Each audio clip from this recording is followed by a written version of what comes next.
नमस्कार विद्यार्थी मित्र, कॉम्पिटेटिव्ह विभो पोटेन्शियल टू अचीव सक्सेस या यूट्यूब चॅनलमध्ये मी सचिन पाटील आपल्या सर्वांचं स्वागत करतो. समाजसुधारकांच्या सिरीजमध्ये आपण महिला समाजसुधारकांचा विचार करायला सुरुवात केलेली होती. त्यामध्ये आपल्या पुढल्या समाजसुधारक आहेत, त्या म्हणजेच कोण आहेत तर सत्यभामा कोहळेकर किंवा पद्मावती हरोळीकर असं त्यांना म्हटलं जातं. तर यांच्याविषयी आपल्याला जर त्यांचा जीवन परिचय विचारात घ्यायचा झाला, समाजसुधारक आणि स्वातंत्र्य सेनानी होत्या. मूळ नाव आहे त्यांचं रमा त्र्यंबक पित्रे. बघा, हे महत्त्वाचं आहे. तर सत्यभामा कोहळेकर किंवा आपण काय म्हणू शकतो तर त्यांचं दुसरं नाव आहे पद्मावती हरोळीकर. पद्मावती हरोळीकर किंवा सत्यभामा कोहळेकर यांचं जे मूळचं नाव आहे ते रमा त्र्यंबक पित्रे. बालविधवा असून समाजकार्याचा मार्ग त्यांनी स्वीकारलेला आहे. महात्मा गांधी यांच्या विचारांचा प्रभाव त्यांच्यावरती पाहायला मिळतो. स्त्री सशक्तीकरण प्रेरणादायी उदाहरण म्हणून त्यांनी काम केलेलं आहे.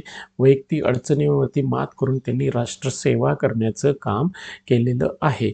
बघा, याच्यामध्ये आपल्याला एक महत्त्वाचा मुद्दा बघायला मिळतो. समाजसुधारक आणि स्वातंत्र्य सेनानी होत्या. त्यांचं मूळचं नाव आहे रमा त्र्यंबक पित्रे. रमा त्र्यंबक पित्रे हे कोणाचं नाव आहे तर सत्यभामा कोहळेकर किंवा पद्मावती हरोळीकर यांचं नाव आहे. त्याच्यानंतर बघा, सेवा सदनमध्ये कार्य केलं त्यावेळी त्यांना रमाबाई रानडे यांनी मार्गदर्शन केलेलं आहे. महिला शिक्षण व स्वावलंबनासाठी त्यांनी काम केलेलं पाहायला मिळतं.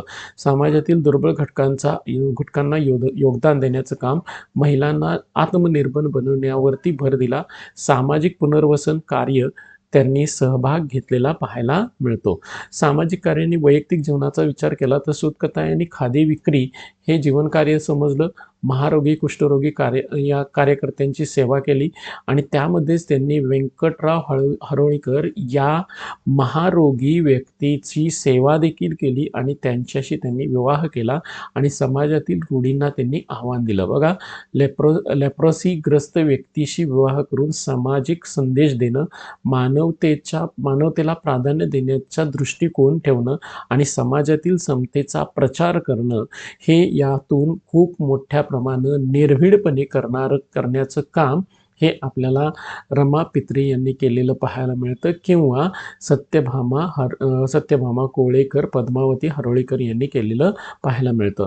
बघा, त्यांनी महारोगी कुष्ठरोग्यांची सेवा केली आणि त्यामध्येच व्यंकटराव हरोळीकर यांची त्यांनी सेवा केली आणि त्यांच्याशीच त्यांनी विवाह केलेला पाहायला मिळतो. स्वातंत्र्य चळवळ आणि योगदानाचा जर विचार केला तर 1940च्या सत्याग्रहामध्ये त्यांनी सहभाग घेतलेला आहे. पहिली महिला सत्याग्रही म्हणून त्यांची त्या सत्याग्रहामध्ये निवड झालेली आहे. 3 महिन्याचा तुरुंगवास त्यांनी भोगलेला आहे आणि गांधीवादी तत्वांचे पालन त्यांनी केलेलं पाहायला मिळतं. स्त्रियांचा सहभागासाठी त्यांनी प्रेरणा दिली. खादी आणि स्वदेशीचा प्रचार केला. राष्ट्रसेवा आणि समाज सुधारणा यांचा त्यांच्यामध्ये संगम पाहायला मिळतो. बघा, सत्यभामा कोहळेकर किंवा पद्मावती हरोळीकर यांचं मुख्य नाव आहे रमा त्र्यंबक पित्रे. त्यांनी 1940च्या सत्याग्रहामध्ये त्या पहिल्या महिला म्हणून त्यांची निवड झालेली होती.